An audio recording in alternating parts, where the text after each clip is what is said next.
ഈശോ മിശിഹായ്ക്ക് സ്തുതിയായിരിക്കട്ടെ. പ്രിയമുള്ളവരെ, വചന പഠന ക്ലാസ്സിലേക്ക് ഏവർക്കും സ്വാഗതം. നമ്മൾ ഇന്നലെ പഠിച്ച വചനം ആദ്യം നമുക്കൊന്നുകൂടി ഓർത്തു നോക്കാം. സുഭാഷിതങ്ങൾ 20:20. അപ്പനെയോ അമ്മയെയോ പ്രാകുന്നവൻ്റെ വിളക്ക് കൂരിരുട്ടിൽ കെട്ടുപോകും.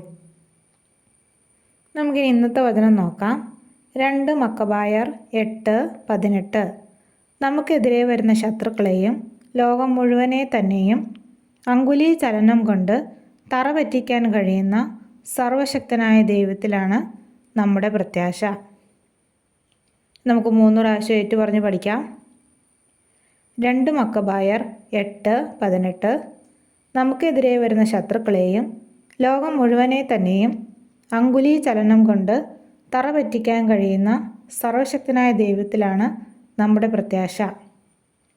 2 മക്കബായർ 8:18. നമുക്കെതിരെ വരുന്ന ശത്രുക്കളെയും ലോകം മുഴുവനെ തന്നെയും അങ്കുലി ചലനം കൊണ്ട് തറ പറ്റിക്കാൻ കഴിയുന്ന സർവശക്തനായ ദൈവത്തിലാണ് നമ്മുടെ പ്രത്യാശ. 2 മക്കബായർ 8:18.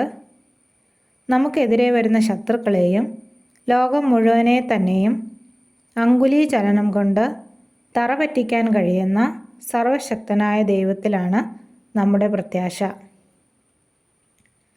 ഈ വചനം ബുക്കിലേക്ക് എഴുതുകയും പഠിക്കുകയും ചെയ്യുക.